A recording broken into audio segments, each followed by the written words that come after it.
Silver Screen Podcast. What do you want?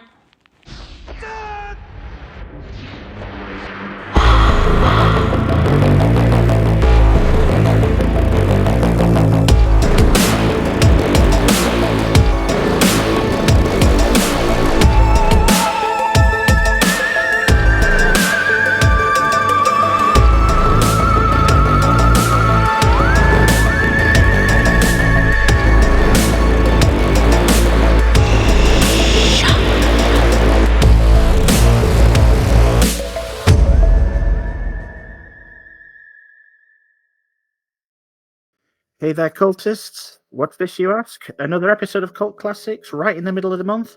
That's right, we're spoiling you, you lucky people. Why, you may ask? Well, sometimes shit happens, someone's got to deal with it, and who are you going to call? That's right, with Ghostbusters Frozen Empire due to appear in cinemas, we couldn't just let it pass without getting into the spirit of things, pun not intended, here at Silver Screen.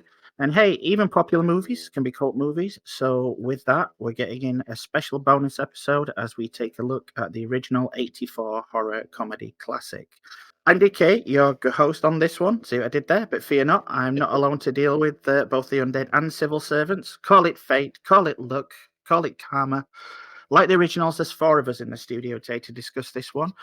First up, it's the Heart of the Silver Screen podcast. It's Mr. Mike Wilson. How are you doing, fella? I'm doing okay, yeah, not too bad. Interesting to be here as a guest for this one and not have any of the responsibilities, so I'll try and behave. Yeah, that's not going to happen. You were umming and ahhing about this one, so you're glad to be here? Yeah, I mean, I'm always glad to be here to talk anyway. You know, I mean, it's what we do, isn't it? Podcasting. So happy to talk about almost anything except that one time you made me watch Buckaroo Banzai. That's fine. Awesome. Next up, we've got another first timer on the show. I'm not sure if she collects spores, molds, and fungus, but I'm sure she'll let us know if that's the case. It's Suzanne. Can you tell the listeners a little about yourself?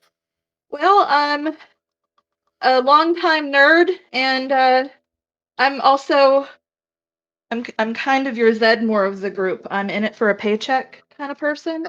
So, yeah, I've been longtime nerd ever since the late 70s with Star Trek and Star Wars, and Ghostbusters is just eminently quotable, you know? So I'm always quoting it in day-to-day life. Great stuff. And last but certainly not least, not only is he a film buff, but he's a filmmaker. He's another first timer on the show, and he's graciously taking time out to be with us today. It's Michael Whaley. Welcome. Hey, how's it going? It's going great, mate. Thanks for joining. It's good as you. How are you doing? Doing pretty good. Just happy to be here. Love talking movies, especially fantastic ones like Ghostbusters, and can't wait to get into it with you guys. Nice one. Again, do you want to tell those listening a little bit about yourself?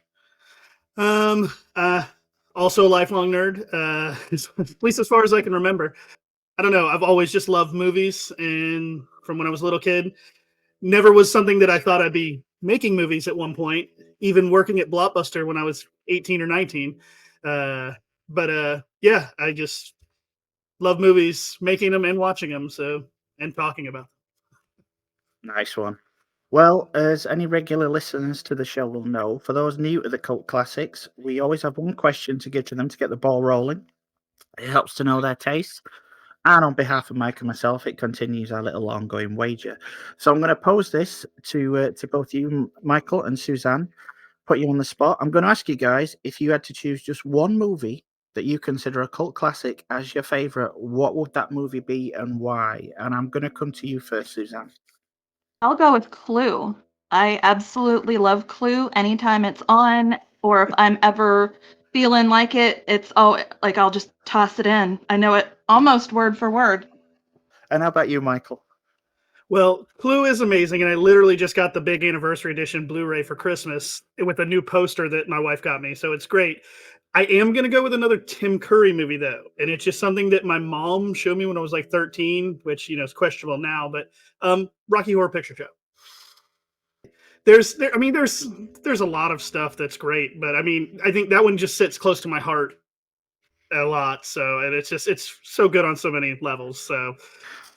So, yeah, now we know a little bit more about you guys. We'll get right on today's movie, which is, of course, Ghostbusters. It's a 1984 American horror comedy directed and produced by Ivan Reitman, written by Dan Aykroyd and Harold Ramis, starring Bill Murray, Aykroyd, and Ramis, together with Sigourney Weaver, Rick Moranis, and Ernie Hudson. The script was based on Aykroyd's own fascination with spirituality and was penned as a vehicle for both himself and Belushi, in which they would venture through time and space battling supernatural threats. Following Belushi's death in '82, and with Aykroyd's concept deemed financially impractical, Ramis was hired to help rewrite the script and set it in New York City, making it more realistic. It was the first comedy film to employ relatively expensive special effects. Filming took place from October '83 to January '84 in New York City and LA. The movie was released on June the 8th, 1984, to critical acclaim, praised for its blend of comedy, horror, and action. It earned $282 million during its original theatrical run, making it the second highest-grossing film of '84, and until 1990's Home Alone, the highest-grossing comedy of all time. Wow. It was the number one film at the box office for 7 consecutive weeks, and one of only 4 films to gross more than $100 million that year. It was one of the most successful comedy films of the '80s, and in the years that's followed, Ghostbusters has remained extremely popular with attempts to recreate the success of the movie, seeing sequels, reboots, spin-offs, video games, and merchandise. Needless to say, the movie has amassed a cult following and is considered to be a cult blockbuster, a popular film with a highly dedicated fan base still active to this day. And Ghostbusters is currently on various streaming services, as always, dependent on your territory, as well as being available in just about every format you can think of. Hell, you can probably watch this thing on a Viewmaster if you're so equipped. So, yeah, this one stands out for me. It was at first for 2 reasons. First one being that it was the very first time I went to the cinema along with friends. Up until that point, I'd always watched movies with family for the standard stuff, Disney films and the like. So it was the only time I'd been off the leash. I felt so incredibly grown up at the time, especially considering it was both a horror movie and a comedy. And secondly, I loved it so much that it's the very first movie, and still to this day, there haven't been many, that prompted a second visit to the cinema. I was back the next week to see this thing again, and I became obsessed. I had the poster, I had the soundtrack, the making of. I joined the damn fan club, for God's sake. I made my own proton pack from a tin of Cadbury Roses and After Eight box, and it was cobbled together in such a way it was only slightly less dangerous than the ones from the movies. So, yeah, it's safe to say this one sticks in the memories. But how about you guys? What was your first experience of this? And I'm going to come to you first, Mike Wilson. What? I can't even. Actually, I can remember. It was when they started advertising Ghostbusters 2, and the trailers for that started appearing on TV because it was everywhere. So it would have been, when was that film released? '89, I think. Yeah. So I would have Yeah. been like 7, 8 years old. And so I remember seeing that, and everywhere, because it was everywhere, I decided, I'm just a sucker for advertisement, and I'm very easily led. So I was like, oh, I want to see that film that's just come out in cinemas or whatever. But then my parents were like, well, you can watch it when it comes to video, but we're not taking it to the cinema. And since you haven't seen the first one, we'll go and rent that, and you can watch that first. So we did, and I did, and I remember liking it. But I was more obsessed as a kid with the cartoon, The Real Ghostbusters. Yeah.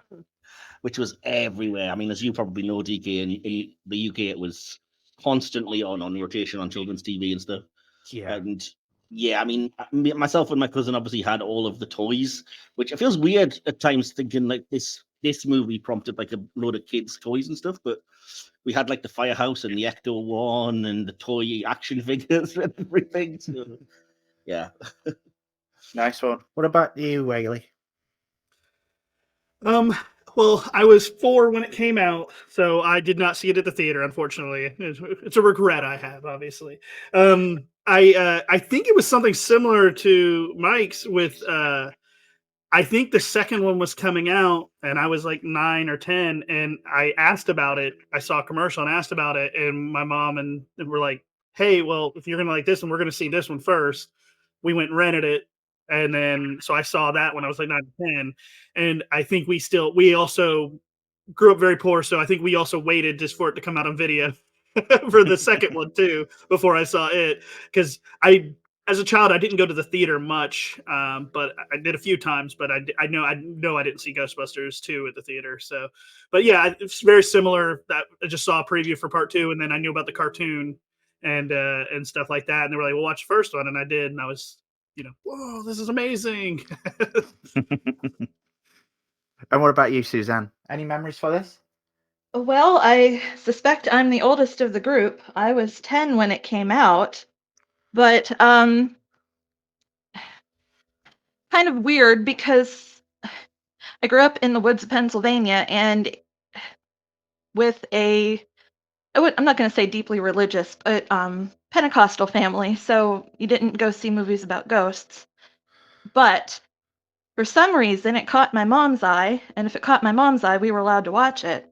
So she must have decided that we needed to rent it. I don't remember seeing it in the theater, but I do remember watching it before watching the TV cartoon series. But I did love the cartoon series. It was one of the ones that just seemed to stick with me and just really enjoyable. And then after that, I got to see, decided for myself, I got to see the movies in the theater. I did not go see the reboot in 2016, let me just say. That did not catch my eye at all. I kind of had that pegged for what it was.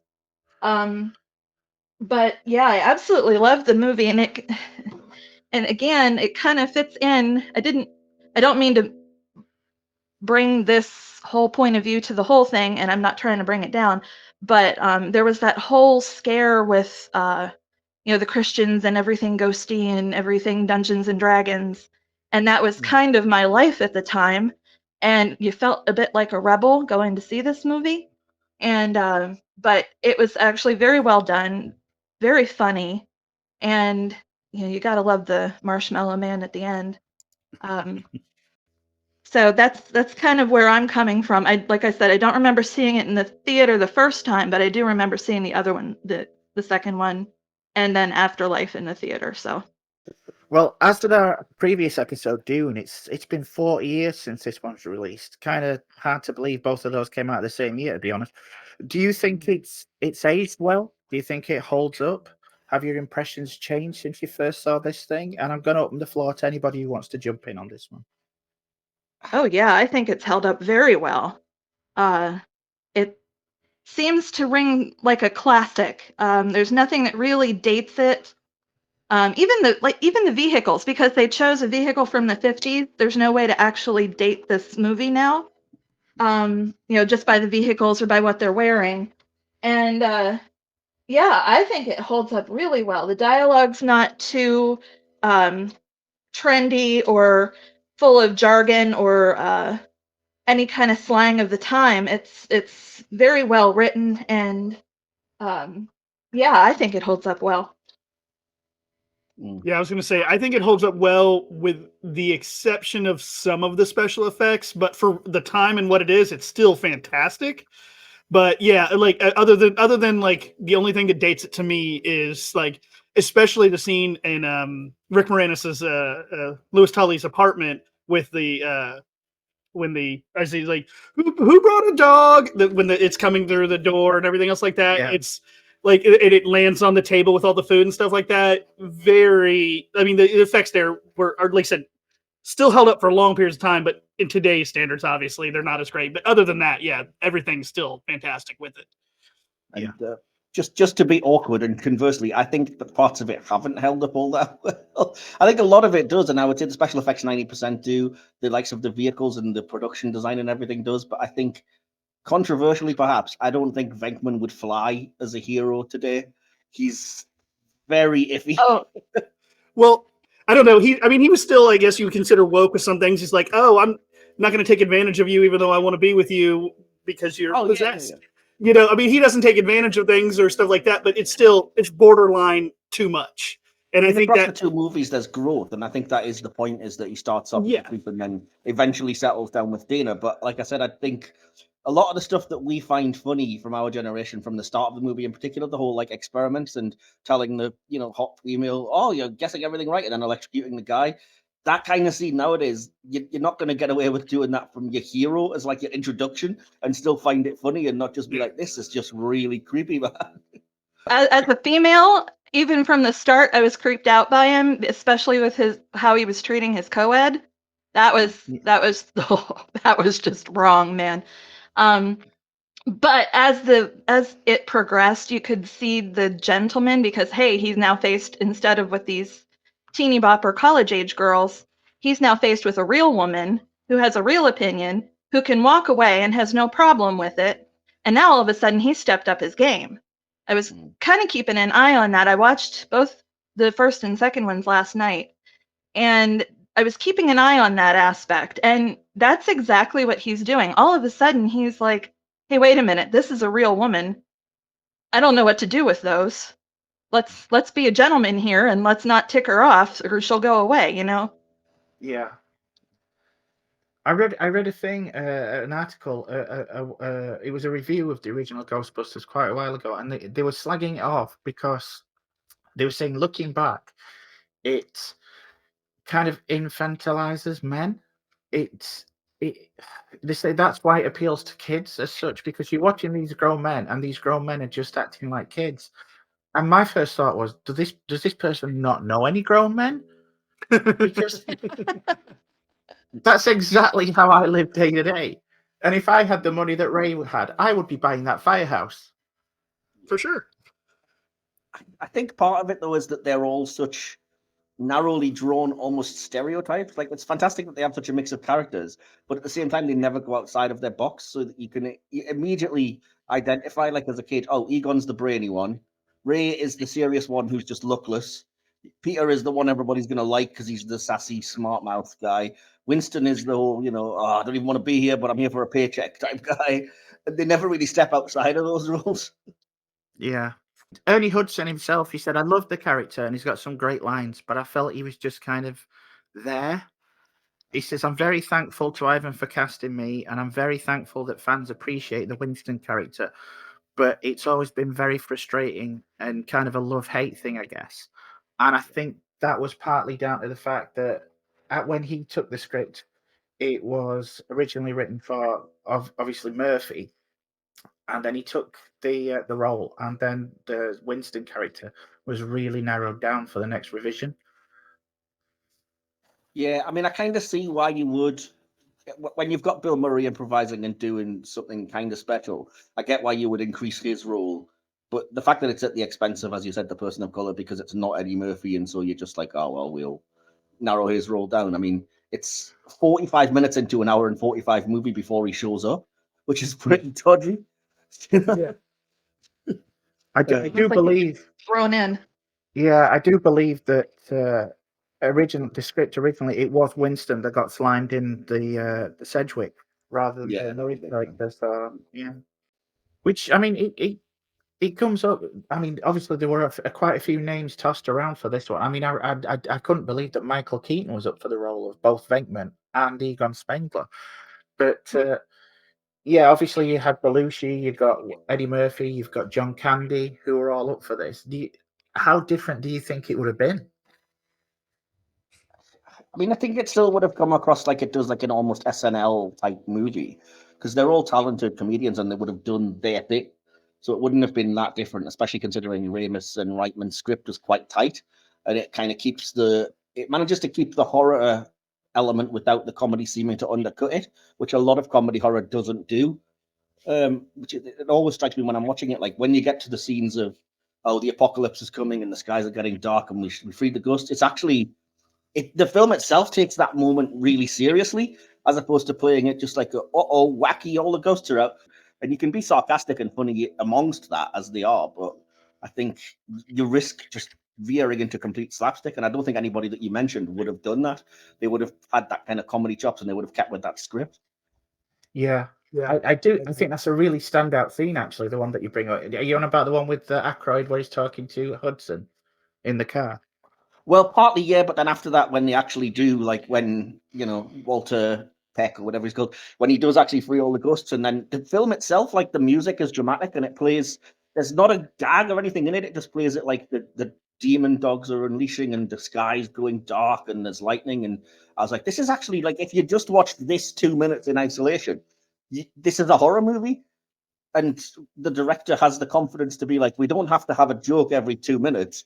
Let's play this moment for what it is. And then we can do the jokes when they're getting interviewed by the mayor. And then they can do the jokes about like, yeah, this idiot is responsible for this shit, by the way. You know?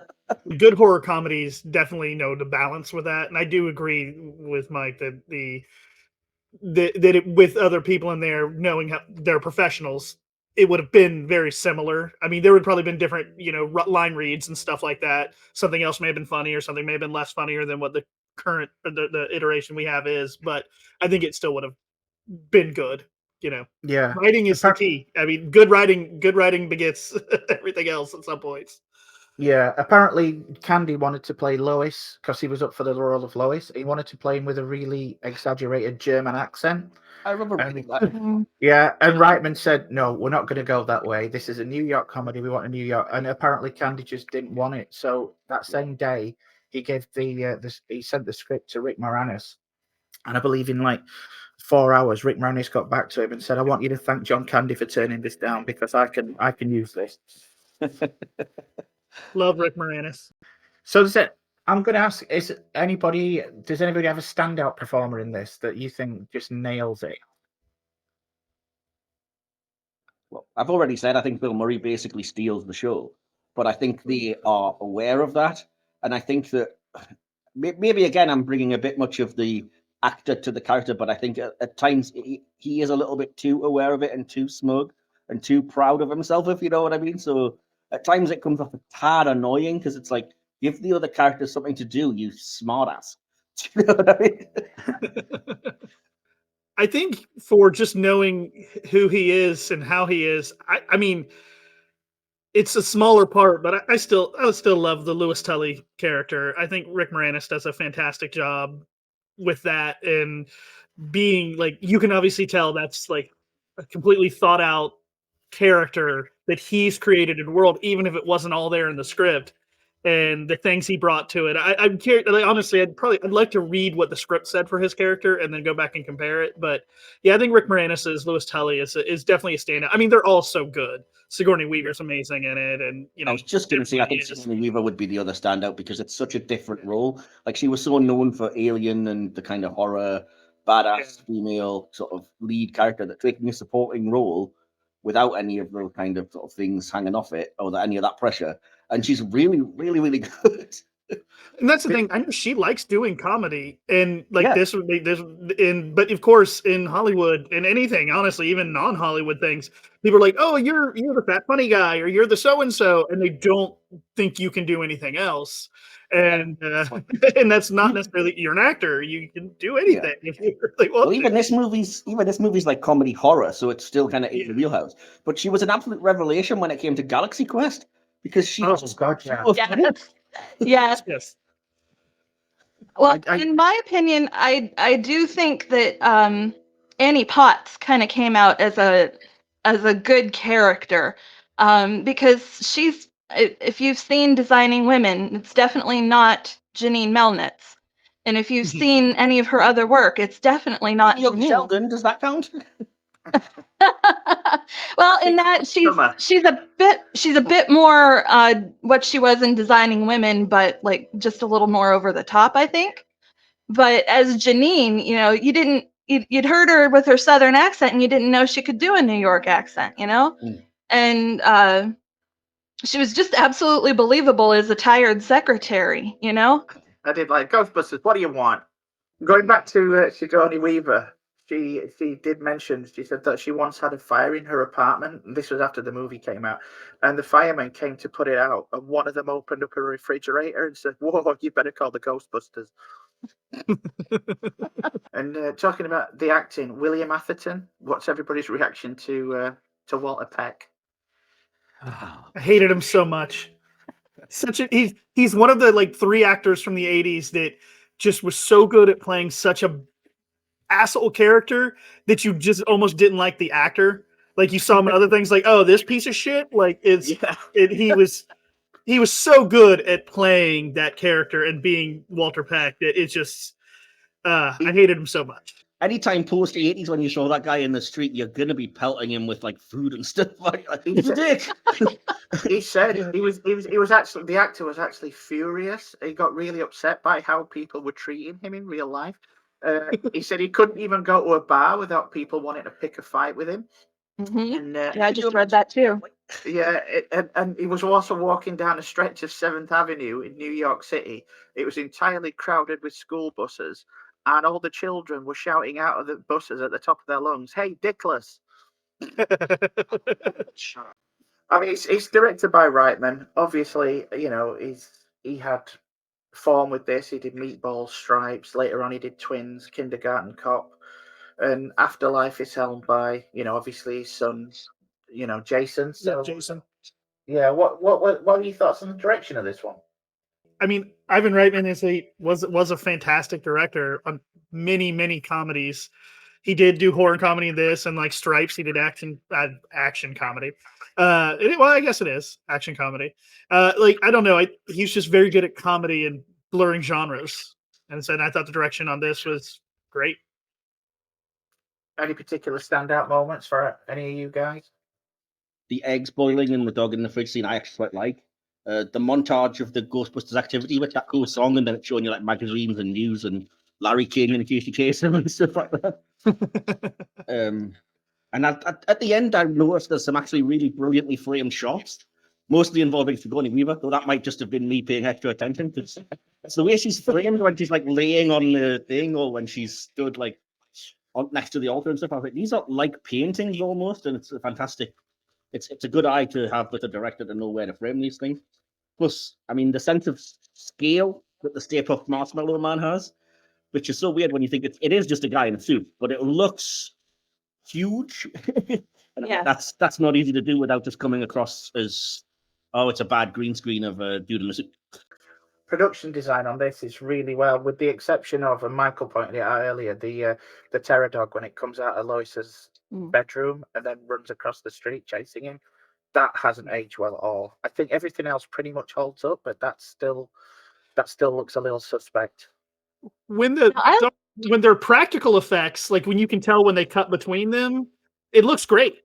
Yeah. But the problem is it just doesn't move right and doesn't look right. It looks like it was placed in there, of course, afterwards. So yeah, I don't know. It just the effects, but yeah, the practical stuff was fantastic, and I agree, production design was great. What I appreciated as someone who had studied architecture a little bit is how much the buildings were featured as much as the city itself. Like the architecture of Lewis and Sigourney Weaver's building was Art Deco, and they played up the Art Deco parts, even though it kind of looked a little too 80s-ish. But the way they played up the architecture of the firehouse and the way they played up the architecture of Columbia University, all of those major buildings that they used to frame some of their shots, I thought really added to making those buildings almost characters, because the building that Sigourney was living in was as much a character as the people in the movie. So was the firehouse, you know, and I liked how you got a sense of the scope and a sense of the oldness and like the wood paneling in the firehouse and the clean lines and all of the metal and the stonework of the Art Deco building. And I just really appreciated that. You know, it was even to the point where Aykroyd says, "Oh, Art Deco, very nice," as they're walking through her building. And apparently the terror dogs were actual statue designs on an old church in Philly. The weirdly enough, the jail scene, talking about physical location, there's a jail scene. It was shot in the prison, and the prison was reported to be haunted. All the dailies kept turning up with scratches all over them, with no apparent physical cause. And Reitman was really didn't want to go back there, and the crew was apparently relieved, so that they could find enough footage to scrabble together the scene without having to go back.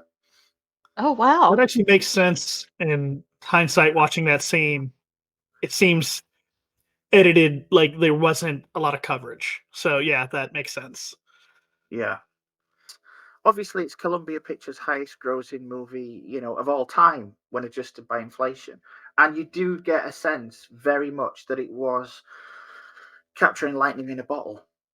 So of course, what's the studio going to do after that? They're going to just try and recreate that. So obviously, we've had the cartoons, we've had the sequels, we've had video games, we've had the reboots. Do you guys?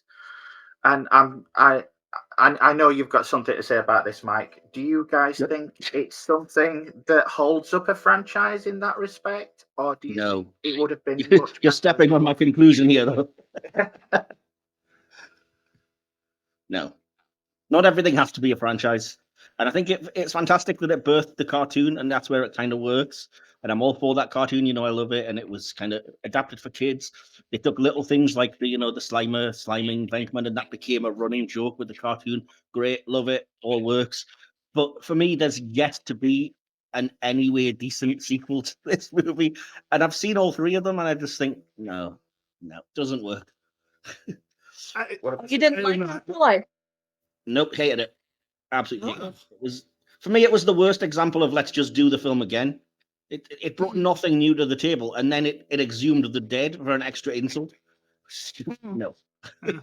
I'll just disagree with that. I don't know. Here's the thing: once they made the cartoon in the second one, it's already a franchise. Like it's like those were going to be done no matter what. The continuations, like, was the reboot great? No. Did I have fun with that movie? Yes, very much so. Like, honestly, that's probably my most favorite of all the sequels, the 2016 version. Well, the one thing I will say though that I like, because it was already franchised in early 90s, it was already a franchise by then. Like, the only thing that continuing with this, as long as they're not straight up ruining it, which I don't feel they are, that is bringing new people into the fold. Like, my youngest, we went and saw Afterlife at the theater. They completely loved it. And it's like one of the things that some people, I know that is being said just in nerd culture in general, is that this was a kid's. Ghostbusters wasn't a kids movie, but I'm just saying it's like sometimes with Star Wars people do it. Like, this was made for kids. It's still made for kids. It's like we're just adults who like some things that are skew that way, and vice versa. So I personally, I don't have a problem with them continuing stuff like this. I saw the trailer. I'm looking forward to Frozen Empire. I will go see it at the theater. I will say, Mike, you brought up the fact that nothing's kind of done as well as the first one story-wise. I know you're not a big gamer, but I've got to bring it up. Has any of you guys played the video game? Yeah, it came out in around 2011, and this was way before Afterlife. And it was written by Aykroyd, and he described it that this is, to all intents and purposes, Ghostbusters 3. And he did a fantastic job, so much that people have kind of Mike's inclination, as in, not liking Afterlife, disregard Afterlife in preference of the Ghostbusters, a video game. And it does a really, really great job of tying Ghostbusters and Ghostbusters 2 into this much larger narrative. And it's voiced by all the actors, I think, with the exception of Rick Moranis, obviously. And it does a really good job. Unfortunately, it's since been, a lot of it's since been retconned by Afterlife, so it's no longer canon. But if you love that universe and you like playing in that universe, I do recommend trying to get a copy. It's really fun. Cool. Mm-hmm. So yeah, we've talked on the production design. We've talked on the acting. We've talked on the directing. Let's the big thing about this is the writing. Do you think this was a much better option in and how it was filmed than Aykroyd's original idea? I'd say yes. I think with writing, things change for reasons, and sometimes they're for the better. Sometimes I'd say they're not. But I think in this situation, this would have been, I think this was the right way to go with it compared to the original idea. Yeah, I think it was too out there. I don't think an audience would have responded to it as much. What about you? Are we talking the video game versus the new Afterlife? No. I'm talking about the original draft of Aykroyd's movie, his original script that he wanted, which was they were kind of, it was set in the future, and Ghostbusters at that point would kind of exist like, your normal emergency services, and it would have seen them hopping backwards and forwards through time, fighting ghosts and stuff like that. But it was brought down to this level because they didn't think it was achievable. Yeah, that sounds a little too ambitious. Yeah, I agree. I think it might have been fun, but it was clearly like it was never going to get made. It would have cost, even today, that would cost an absolute fortune. Yeah. So yeah, Yeah. Plus, I do keeping track of all the time periods that you'd be jumping into and out of. Yeah. There's a set of books that I really like, but they're a little hard to follow. There's Jasper Ford's Thursday Next series, and she's a literary detective, and she can jump back and forth in time and back and forth out of books. And I'll tell you what, you got to be quick to keep up with it because you're not quite sure where you are sometimes. So I would think that in a movie that would be very difficult to portray. I think even now, I don't think audience would be that accepting of it. I think it's got that kind of, even for its eccentricities, it's got more of a grounded feel to it now. And I think that people jumping backwards and forwards would be kind of like a jump the shark moment for most people. Mhm. Are there any scenes now or any bits of the writing that you look at and you think that's a fine example of filmmaking, or conversely, do you look at it and think, oh, bit cringe? not that we haven't already mentioned, really. Yeah. I think the effects are probably the bit cringe part. Yeah. I will say that the line "dogs and cats living together, mass hysteria" was voted number 68 of the 100 greatest movie lines by Premiere back in 2007. That and the Big Twinkie line are both referenced in the 2016 movie as well. Yes. One of my favorite small Bill Murray lines, though, is when they're in the ballroom getting Slimer the first time, and he goes, "Oh, I've always wanted to do this," and he pulls the thing out of it, and everything goes except for the centerpiece, and he's like, "Look, you can just hear it. It cuts away. The flowers are still on the table."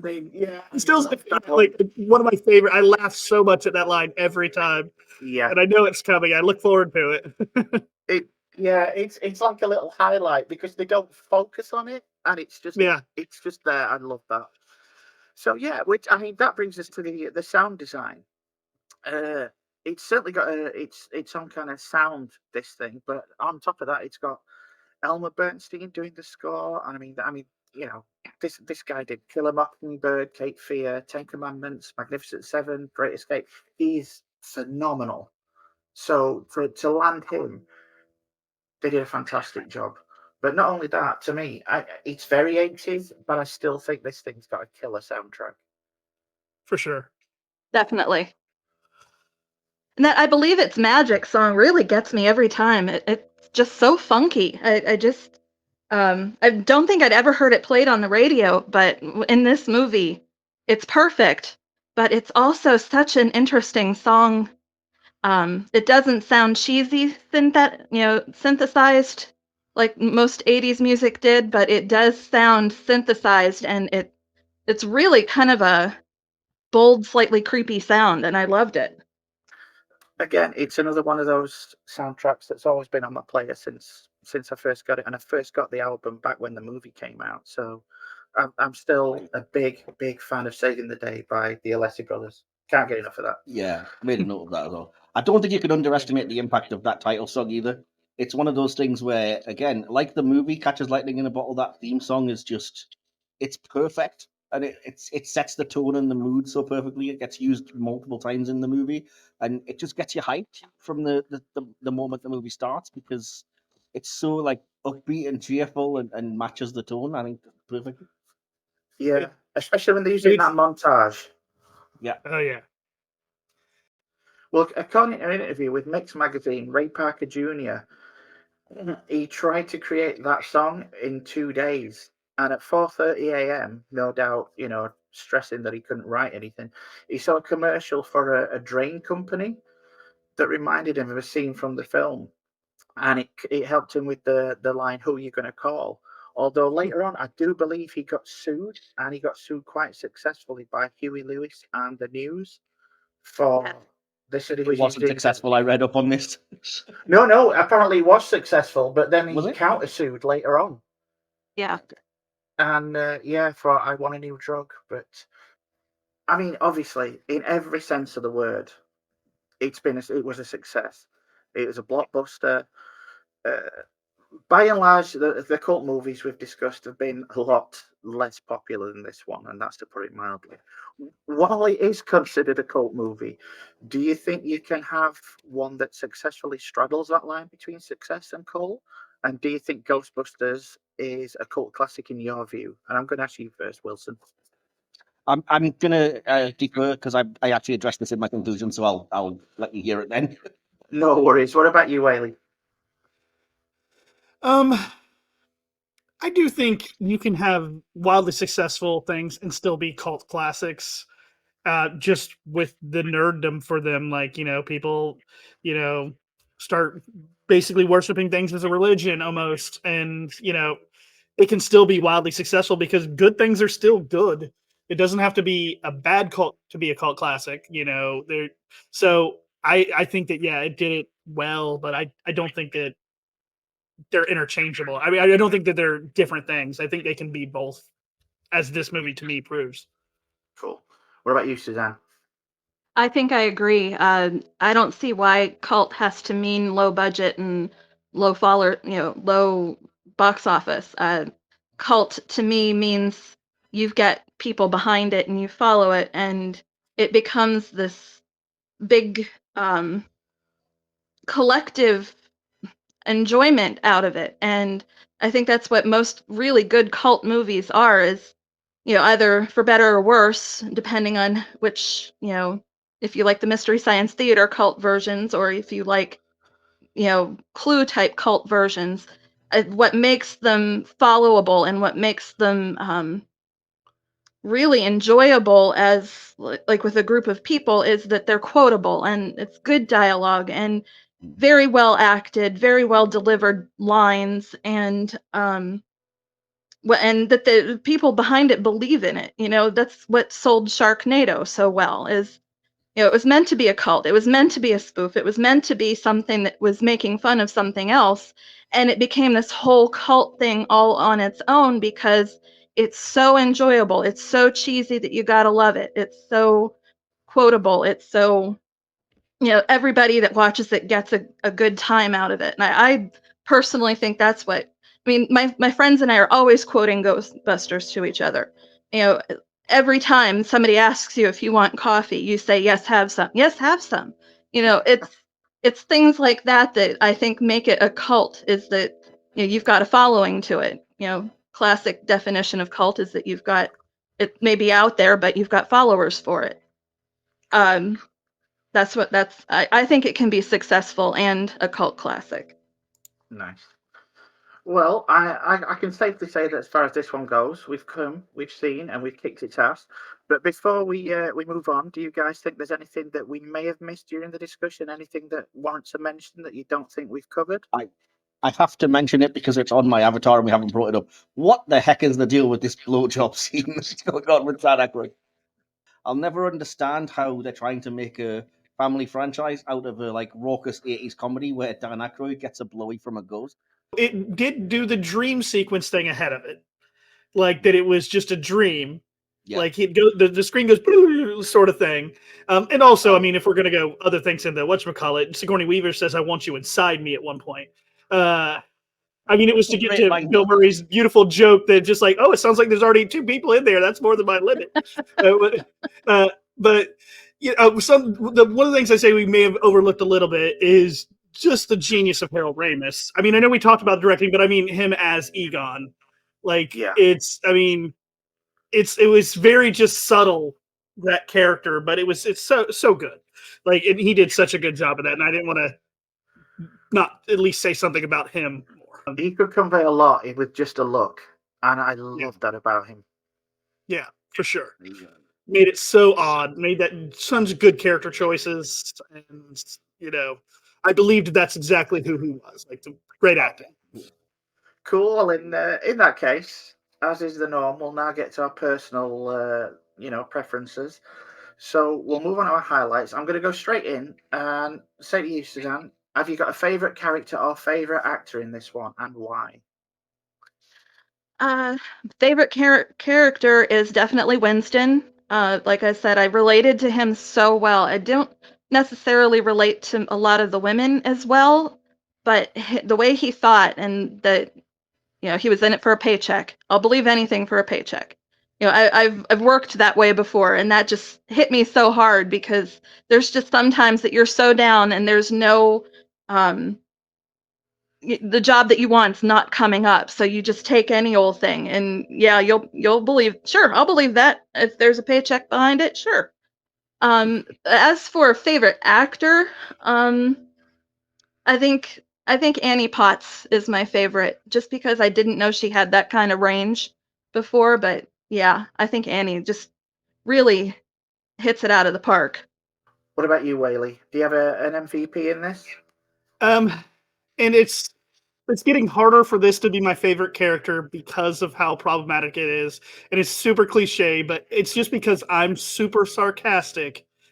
Is I related the most to everything other than the creepy side of Venkman. And he's still so funny. And it's just one of those things. And I'm not trying to say I'm overlooking things. Before I knew how creepy that was, when I was a teenager in early 20s and stuff like that, because it's been 40 years.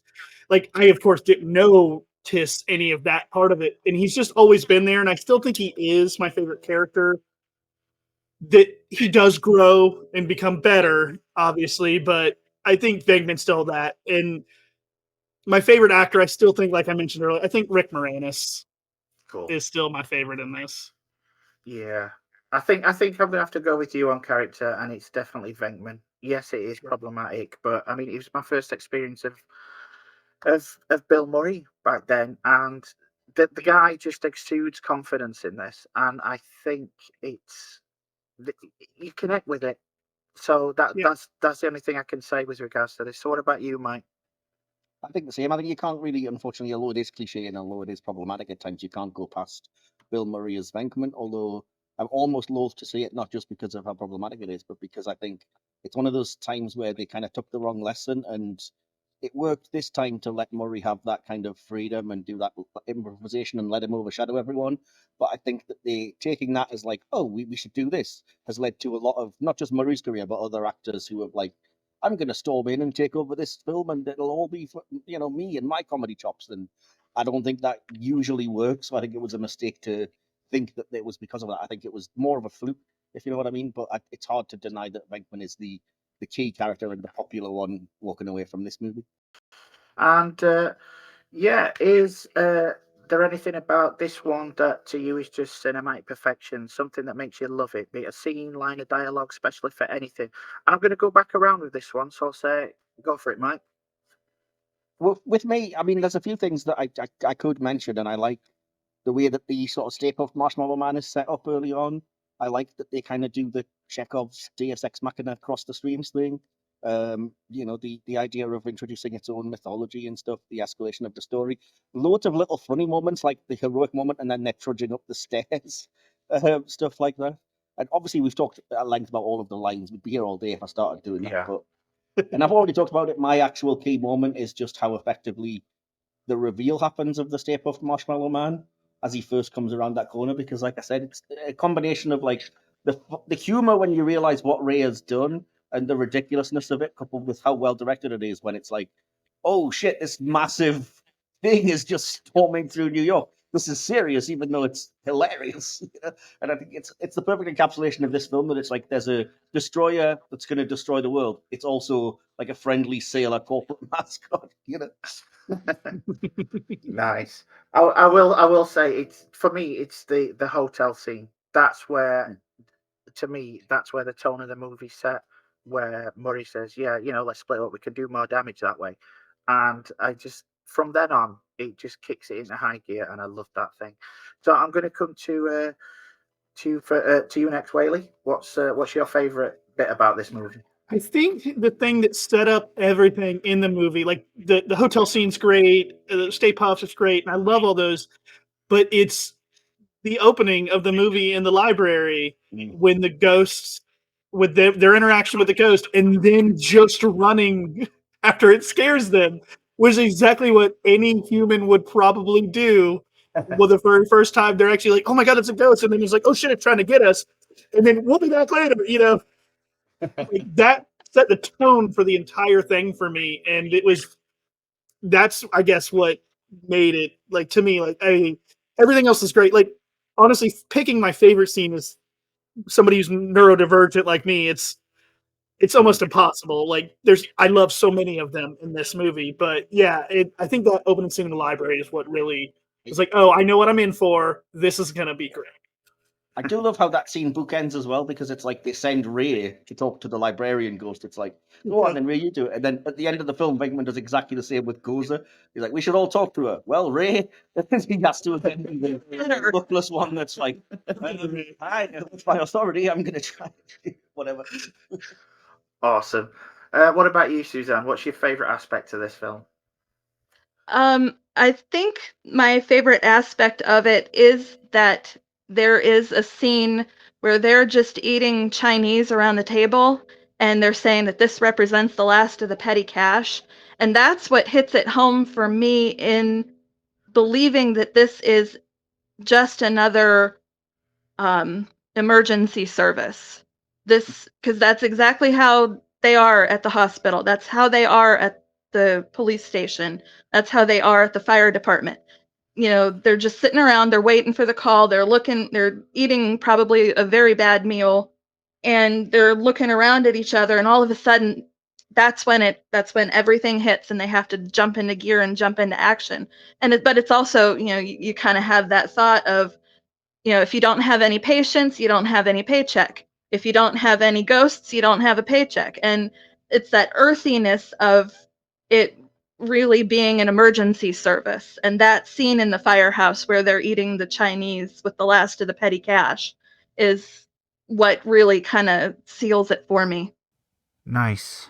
So now you out there know what we like. It's time to hear from you. And don't worry, we're ready to believe you. So, yeah, without further ado, I'm going to pass this over to our own brand new Class 5 resident, Vian. Hey, Vian. Thanks, DK. This is Vian, and I'm reporting to you now from the corner penthouse of Spook Central.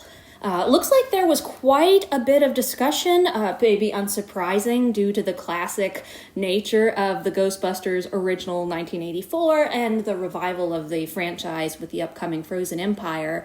So, quite a bit of discussion, and it looks like there was a pretty good consensus across the board. I'm looking at the reviews now. 5 out of 5, 5 out of 5, 5 out of 5, 5 out of 5. So I'm just going to hit a few of these. Nick Sergey, 5 out of 5. Let's Run Some Red Lights. Tim JT, 5 out of 5. It combined all of the different genres into one movie perfectly.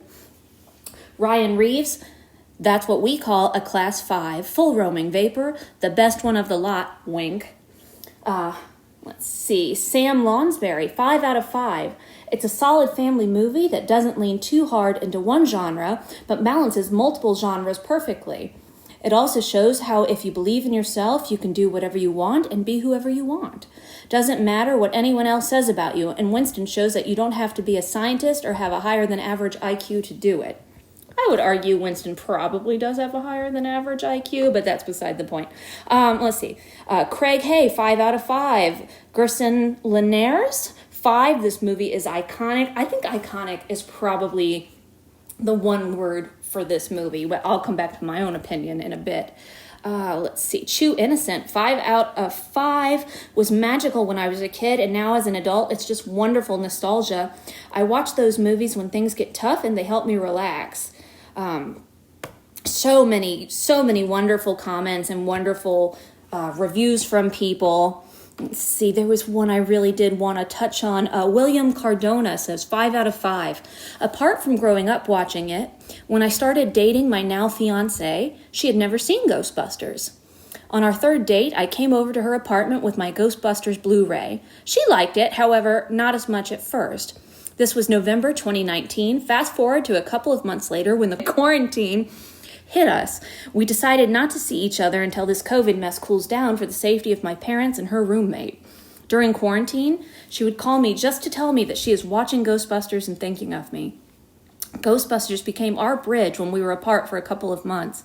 We didn't see each other until my birthday in May, and I even had a Ghostbusters party just for me, my family who I lived with, and her. Now in January of 2024, we are getting married in 5 months, and I'm proud to say that our love for Ghostbusters hasn't faded to the point that we have our little mini Ghostbusters section in our place. Who would have thought that this wonderful movie would play a big role in my life and even brought me my future wife, smiley face, life is good.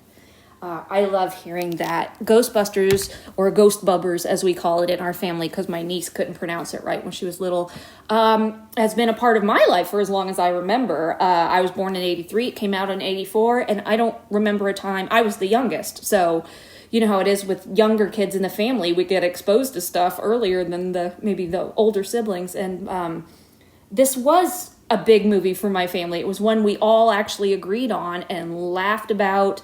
We still all quote it to this day. My parents were long divorced, and it was still something we all agreed on. When I was really little, we were in New York City, and we were walking, and I must have been 3 years old. We saw the library with the lions, and I just screamed Ghostbusters because I was so excited. And I think that this movie comes from a time when you could do a lot more in a family way without having to sanitize everything. And I think when so many people are like, oh, it crossed so many genres, it balanced so many genres, oh, it's a perfect family movie.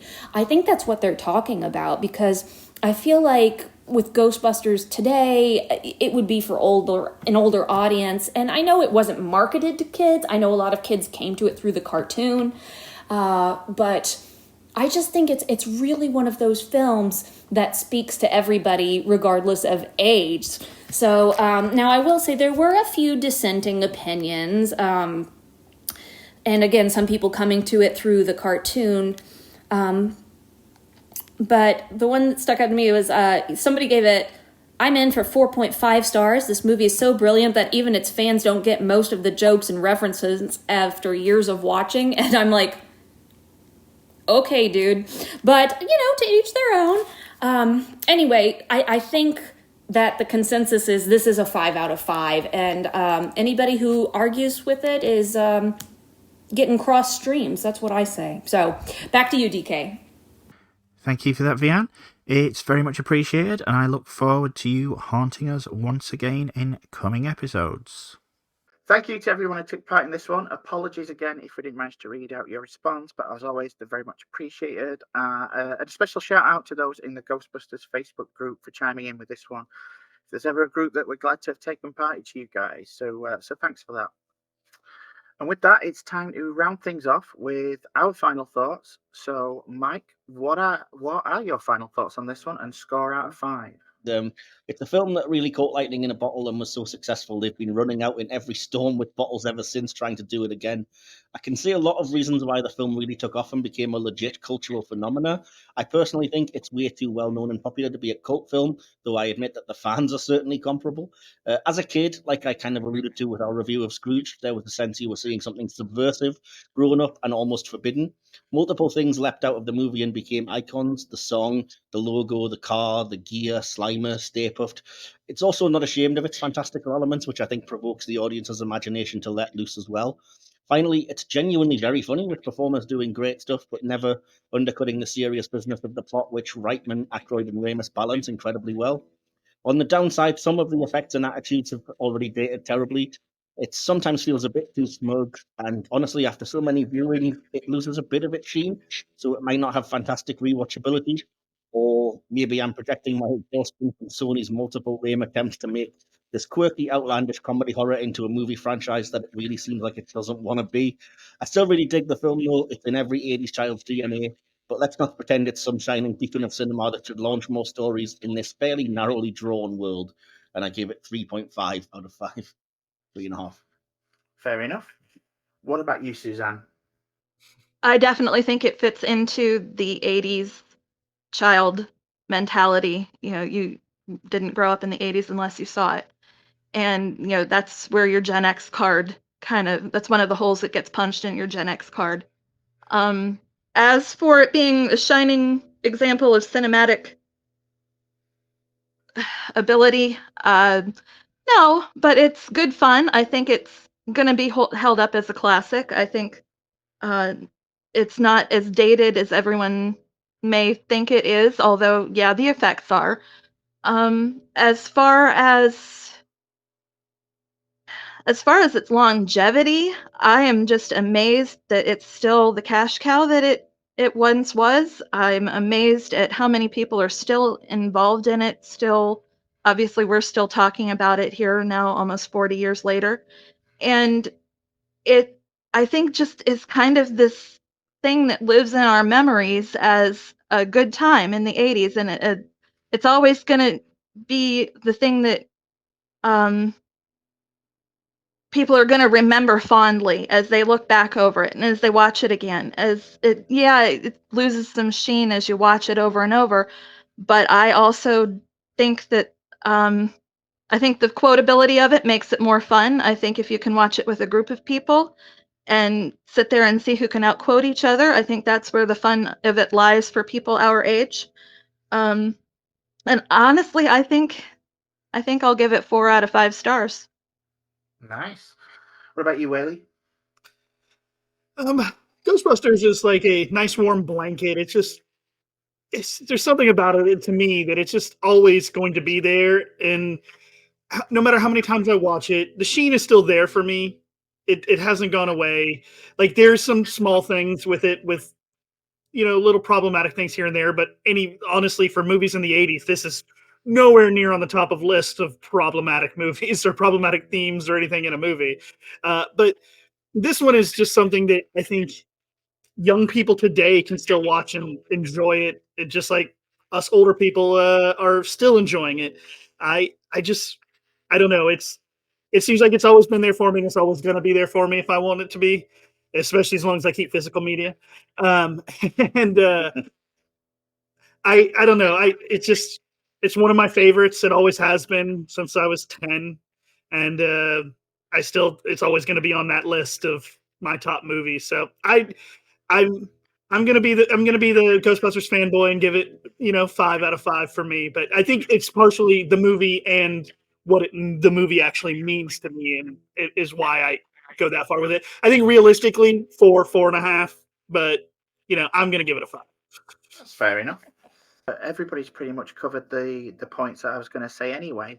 So my conclusion is just going to say the flowers are still standing, and I'm going to give it 4 out of 5 myself, which, looking at it, gives it 4.1 out of 5 as an average. So I think that's pretty good. I think that's a fairly big Twinkie, decent enough score. What about you guys? Yeah, I think so. Can I agree. I just leave you with one final funny story that we haven't brought up yet about the film, by the way? Go on. There's a fantastic story I read about the original actress who plays Gozer, because she was dubbed over because she had such a very strong accent. But she recorded all the dialogue initially, and apparently when she said the line about the destructor will come, choose and perish, Bill Murray would mock what her accent sounded like.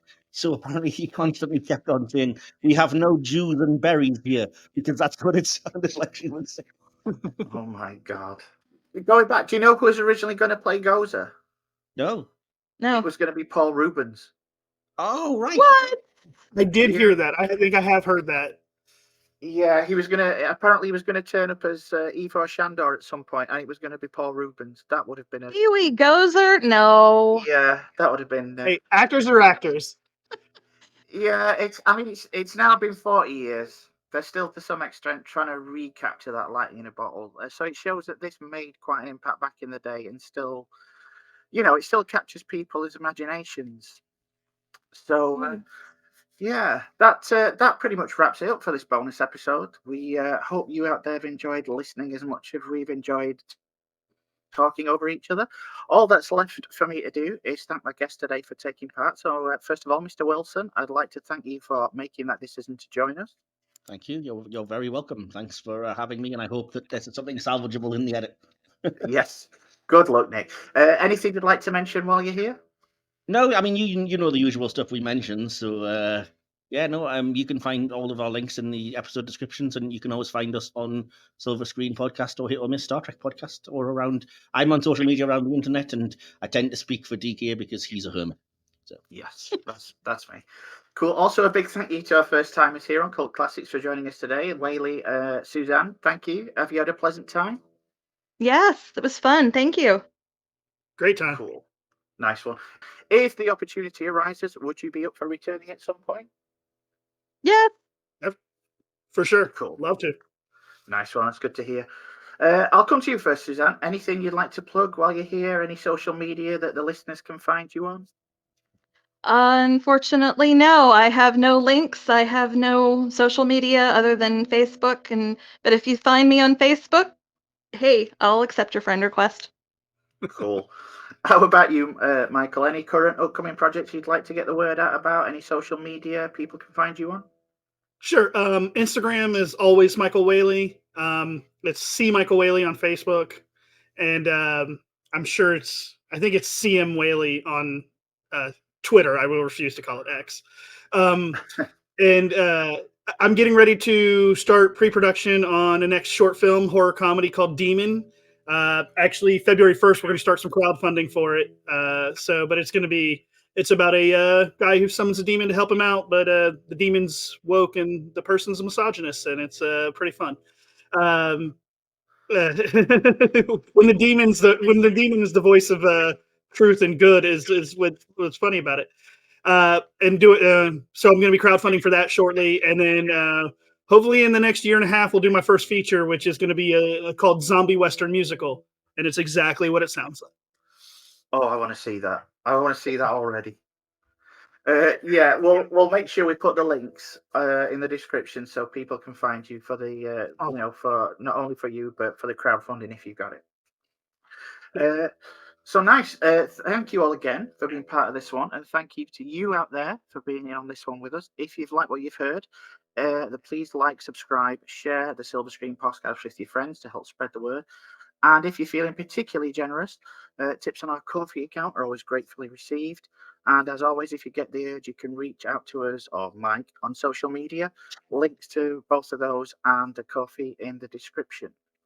I would also like to give an extra special thank you on today's episode to the Alessi Brothers for their kind permission allowing us to use their song from the Ghostbusters soundtrack. And if, like me, you're a fan, you can find more of their music at their official website, alessibros.com, including a special CD release for the song Saving the Day, which is saving the day every version there is or ever was. And again, I'll post a link to that into the description, so please do go check it out. And once again, thanks, guys. Ghostbusters Frozen Empire comes out in a few days, so hopefully this has whetted your appetite. Fingers crossed the new one lives up to the OG.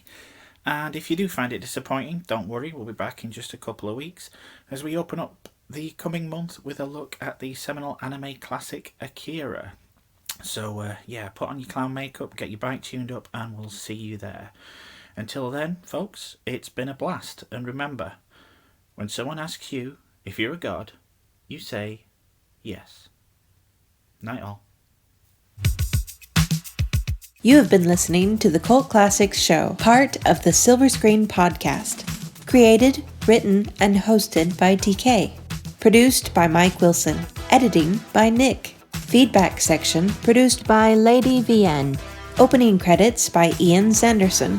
Music by Timeless Journey. Savin' the Day used by kind permission of the Alessi Brothers. Follow us on social media. Links to all of our social media pages can be found on our link tree. This podcast is part of the Mike's Podcast Network, available wherever you get your podcasts. Just search for Silver Screen Podcast or Mike's Podcasts. And don't forget to like, subscribe, and share. Thank you for joining us. We hope to see you next time. And remember, no matter where you go, there you are.